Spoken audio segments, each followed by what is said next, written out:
Mae Bangor yn dinas cydysg, a heddiw da ni yma'n Brifysgol Bangor i siarad efo myfyrwyr am eu barn nhw am yr ardal leol.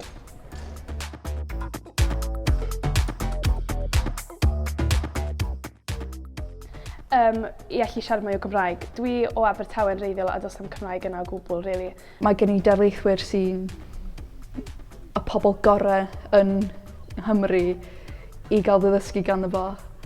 Fatha Gerwyn Williams, Angharad Price, Peredur Lynch i enwi chydig. Oh, the mountains, the scenery, all the lakes, all the walks. The weather's not the best, but I mean, when it's sunny, but it's clean, it's nice and fresh.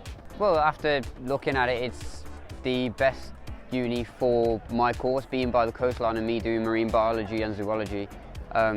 It opens up a lot of opportunities for the learning process.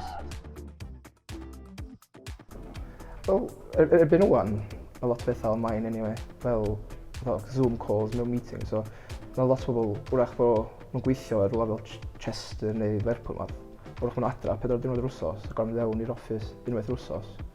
So fyna gadach chdi bod rhywle tisio fan i gael job da dal, de.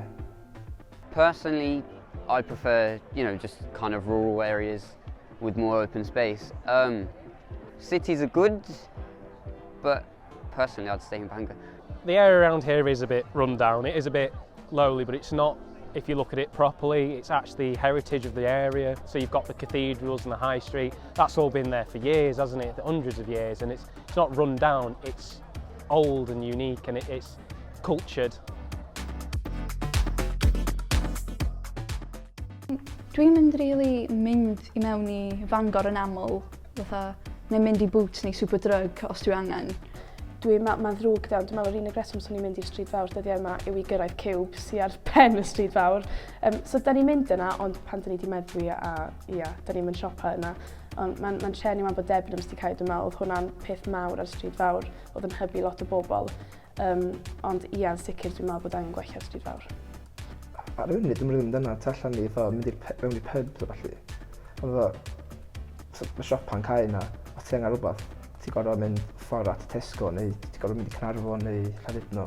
It's a town high street. Yes, Bangor may be a city, but it's only a small city. It's a town high street. You go anywhere in the north of England and every single town high street looks the same. They don't have the Debenhams anymore or things like that because they've all shut down due to COVID and budget cuts and things.